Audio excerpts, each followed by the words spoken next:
Kata Bitor, geng Jokowi di Kabinet Merah Putih dipimpin Pratikno dan Kodari. Kedua orang ini lebih loyal ke Jokowi daripada Prabowo. Pratikno dan Kodari menjadi konsultan politik Gibran untuk pencitraan agar popularitas dan elektabilitasnya meningkat paparnya. Ya, kita hormati menteri-menteri yang memang berdedikasi, berbuat baik, ya. Tapi tentu menteri-menteri yang tidak berdedikasi dan tidak berbuat baik bagi bangsa ini, ya kita tidak boleh menghormatinya. Cara melihatnya adalah apakah dia menjalankan fungsi pemerintahnya dengan genuine, tidak mencari keuntungan, ya tidak menyalahgunakan jabatannya. Tapi kalau menyalahgunakan jabatan untuk bisnis, dia, keluarga dan lain sebagainya, ya podo wae. Kita terjebak kembali pada era yang pernah kita kritik di era Orde Baru terutama, ya. Ya, saudara sekalian, tapi bahas mengenai duri kemungkinan dalam pemerintahan Presiden Prabowo ini.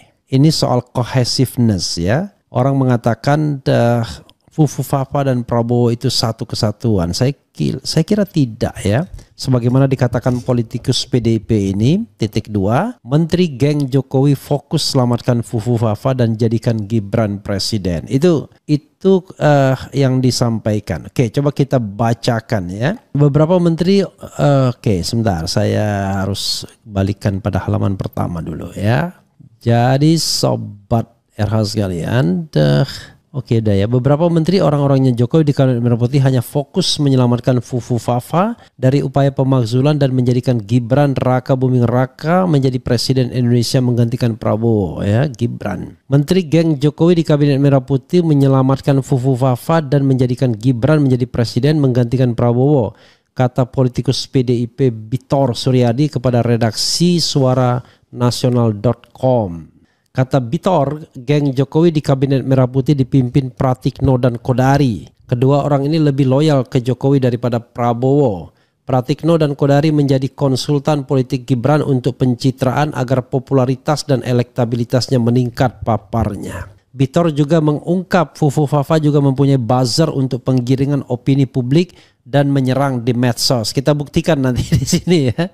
Pola yang dilakukan Fufufafa sama orang yang mengkritik di akun medsosnya. Gibran ditandai sehingga diserang para pendukung putra sulung Jokowi, ungkap Bitor. Menurut Bitor, Fufufafa mempunyai karakter yang sama dengan Jokowi, mempunyai ambisi menjadi presiden. Belusukan bagi-bagi susu kepada para siswa. Ini bagian strategi Gibran untuk meningkatkan citra paparnya. Parah, ya. Jadi presiden cuma pencitraan saja. Oke, langsung sebut nama, ya. Dan apa kabar Kodari? Halo Kodari, ya. Jadi Kodari dan saya sering sekali bertukar kritik, ya. Tapi saya senang dengan Kodari, ya. Walaupun dikritik ketawa aja. Entah di belakang dia garap apa. Yes, kalau saya sih nggak ada garap-garapan, ya. Saya as part of civil society melakukan atau menunaikan atau menggunakan hak konstitusionalnya untuk berpartisipasi dalam pemerintahan, ya, to participate in government. Dengan cara apa? Ya dengan cara menyampaikan pendapat, kritik, masukan dan lain sebagainya agar negara ini lebih baik, agar negara ini tidak dikendalikan oleh para mafia, tidak dikendalikan oleh orang-orang yang tidak berbuat untuk memajukan masyarakat, tapi hanya memajukan geng atau kelompoknya saja. Nah, saya tidak tahu Kodari ini, ya, jenis manusia yang mau memajukan bangsa dan negara ataukah hanya memajukan kelompoknya saja. Mengejar kesenangan pribadi dan kelompoknya atau ingin memajukan bangsa dan negara. Kalau mau memajukan bangsa dan negara kita hormat, respect. Tapi kalau mau memajukan kelompoknya saja atau menjadi konsultan politik Fufufafa, ya, bagaimana cara kemudian menjatuhkan Prabowo, wah ini gawat, nah, termasuk Pratikno. Tapi kalau Pratikno saya tidak mau bahas lebih lanjut. Saya kira Pratikno sudah terlalu dalam keterlibatannya dengan Jokowi, ya. Mungkin Kodari juga dalam, tetapi dia di luar sistem, ya. Kalau Pratikno 10 tahun dalam sistem dan orang very very close dengan Jokowi, ya. Saya kira kita harus berani mengkritik siapapun orang-orang yang berbuat tidak baik bagi negara ini. Jangan kira pernah menjadi menteri itu selalu berbuat baik, ya. Kalau tidak ada apa-apanya, kalau ada apa-apanya bagaimana, ya? Kalau seandainya menyalahgunakan jabatan untuk kepentingan pribadi dan kelompok bagaimana? Ya, kita hormati menteri-menteri yang memang berdedikasi, berbuat baik, ya. Tapi tentu menteri-menteri yang tidak berdedikasi dan tidak berbuat baik bagi bangsa ini, ya kita tidak boleh menghormatinya. Cara melihatnya adalah apakah dia menjalankan fungsi pemerintahnya dengan genuine, tidak mencari keuntungan, ya tidak menyalahgunakan jabatannya. Tapi kalau menyalahgunakan jabatan untuk bisnis, dia, keluarga dan lain sebagainya, ya podo wae lah.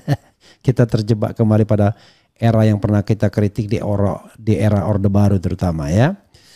Oke, itu kata Bitor Suryadi ya. Bitor Suryadi ini memang orang PDIP yang paling kritis. Hanya kita tidak tahu apakah masih di lingkaran PDIP atau tidak. Karena yang saya lihat dia lebih rajin bermain di civil society ya. Oke Sobat Era sekalian, coba kita bacakan komentar Sobat Era sekalian. Herannya MPR DPR belum ada aksi untuk pemakzulan. Saya kira it takes time ya. Kalau ditanyakan ke Prabowo, belum tentu juga Prabowo setuju untuk pemakzulan di awal-awal. Karena sama saja dia belum terkonsolidasi kekuatannya melawan sesuatu kekuatan yang sudah terkonsolidasi selama 10 tahun. Ya, kira-kira begitu. Pasti hancur semua perusak bangsa akan hancur lebur. Maju bangsaku, maju rakyat Republik Indonesia. Penerawangan Pak RH bagaimana cara Samsul memimpin rapat? Dia ngomong apa? Dia memberi pengarahan apa? Apakah ada staf yang menyiapkan naskah apa saja yang harus diomongkan dalam rapat ketika ditinggal Wowo? Ya, I don't know exactly ya. Toh bapaknya bisa, anaknya juga mungkin bisa ya. Kemudian Jokowi makin lama kekuasaannya Gibran Wapres ya. Lihat aja ke depan cara kerja di si Samsul anak Mulyono pasti hanya bagaimana caranya dia yang lebih dapat simpati masyarakat dibanding presiden bosnya dengan penggiringan opini di dalam masyarakat oleh para buzzer bayarannya. Ya kelihatannya yang akan dilakukan adalah sebanyak mungkin pencitraan ya.